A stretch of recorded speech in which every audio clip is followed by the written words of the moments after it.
Today I'm working on this crusty old back bumper sanded down. In my previous videos I mentioned all the little hairline cracks. Here's some more. You can see the plastic underneath there is actually rotting from exposure to the sunlight. That's why I'm concerned about getting this done. The top is the worst part, so that's what I'm going to tackle first. I'll raise the car up a little bit higher and work on the back and sides, and finally the bottom license plate holder area. I also have a little dent here I'm going to have to figure out something with, see how I can get that to either pop back out or fill it. So that's what I'm working on today. I got most of the top side of the bumper sanded. Got around here and I started looking at this dip here. Oh, let me get down low here. And I was trying to see if I could reach around to get up in there to fix that, push it out, and I came around this joker shit. This is what you call an insurance repair. They just plastered the whole area with Bondo here, went right over the bumper, and they used file or something to sand back a crooked ass body line. So I'm gonna have to get this 2 inches or whatever Bondo or whatever is in here out so I can see just what the damage extent is and get it fixed. There's supposed to be a lip down here, and it looks like it just was crushed or whatever, and they just filled it in. God, it's that thick. That's an insurance repair for you, but this is the edge of the actual bumper here, so there's this much crap keeping it pushed up in there. So I have to take some time and get that dug out, ground out, and see what I can fix. Take you over the other side so you can see what it's supposed to look like. See that lip? Body line. Nice straight little corner there. Well, let me get that crud sanded out of there and I'll show you what I got then. So after a lot of grinding, this is what I got. Looks like maybe somebody ran over something. It hit them right up in here and just crinkled this up. You can see where they used a old-fashioned slide hammer with the little holes to pull it back out. But I guess they didn't pay attention to what shape this was, so they just smacked it back in there instead of pulling out that lip where it's supposed to be. Eesh. And this is crinkled in right up in there. So that's going to have to be tapped out. And that should help fix that bumper. So I got to see if I can't just get this lip here bent back around down here to match the other side. Ugh, this is going to take a little while. Yep. Let me get my pliers and hammers and see what I can do. Whew.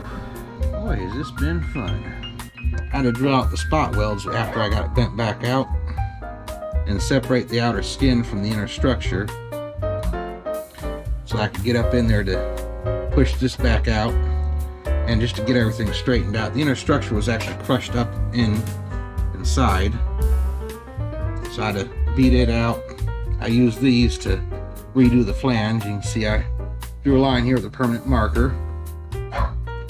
And once I got everything mostly straight, it took me a flat-ended chisel here, and I went right up above my clamps here and just worked my way along, because I still had this right here perfectly flat. It wasn't actually damaged up here, so I just put in what needed to be there just to make it match the other side. Now, because of this bumper being pushed out, cocked to the side for so many years, it is warped.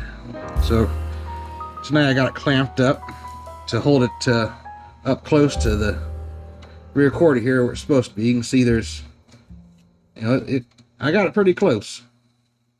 But if I let go of this clamp, it's going to pop back out. As far as my original problem, this little dip here, that was caused by this being kicked out, and it's still bulged right here. I have no way of clamping this, but if I could push on this, that'll probably come out if I heat it. So I'm gonna let this sit clamped up. I'm done for tonight.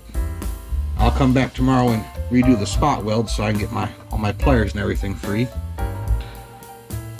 I'll have to leave this. I'll probably hold a block of wood or something up against here and heat over the just general area of the rear bumper and see if this will pop out and if this will go in and stay in the way it's supposed to be. Get rid of this bulge and this low spot. I've checked on the other side of the bumper, and I guess it's just the way they're made in the factory, but it has the same exact gap right here, and it is pushed in. I don't know if I like it or if I'm going to bother to fix it. I might tape it off and fill a little bit and feather it in back here just to bring it out even. But all in all, not too bad. I mean, whenever they repaired this, they did make Swiss cheese of it. This was done before I ever got the car. But yeah, that's the way body shops will do insurance repairs. Don't pay much, so they just try and knock it out as fast as they can. I got the spot welds all filled in and ground down. I did a little bit on this tear here just to keep it from running further up. It's too thin up here for being ground down previously for me to weld these shut. So I'm gonna go over this with some Bondo fiber before doing the final shaping with regular Bondo. It's gonna be a little bit thick here. There isn't much I can do about it, but it should just be close to 1/8, because it is still in there quite a bit, but not too bad. I put me some duct tape along the actual plastic bumper cover here, so that when I go to sanding this, I won't be wearing down the my guide part here. I got the Bondo hair on there. I've just roughly sanded it down just to get off the high spots and get it kind of close. Now I'm going to apply the regular Bondo over top of this, and I'll get the line file out and start shaping. It's important before it dries completely to just take a knife and cut this body line. I did that off camera, but you just generally want to keep that seam clear. After it's all said and done, you can actually wrap a piece of sandpaper around a Bondo blade and carefully sand that edge to make the seam match. But yeah, I'm gonna get the Bondo spread on here and start knocking it down. We'll see how it looks. There's several thin coats of Bondo and lots of blocking and sanding. This is what we got. Did my best to follow the contour of the bumper here, so it'd match the other side. I don't think it looks too bad.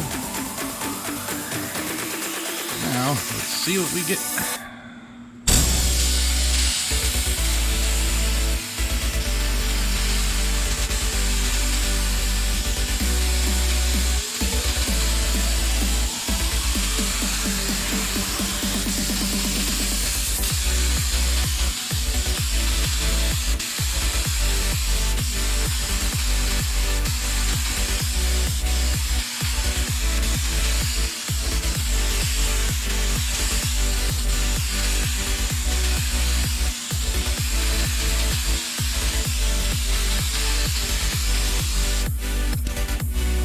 Alright, well that's not too bad. I do see a little spot I'll have to fix right here. In that channel I got a little gob of Bondo still in there apparently. No, it's a whole lot better than it was before. Got that bottom lip back now. After this primer dries, I'll sand it up and I'll go ahead and spray that bottom lip black to match the other side. Not too bad, got a couple little pinholes I'll have to fill in. Some more glazing putty. So this bumper here, I know it doesn't look even, but as I said before, this has got to go in. And when it's pushed in, it's right. So I'll heat this up later, get this pushed in. That should bring this the rest of the way back out. A little sanding there, a little putty there. And fill in these little pinholes and then give another coat of primer.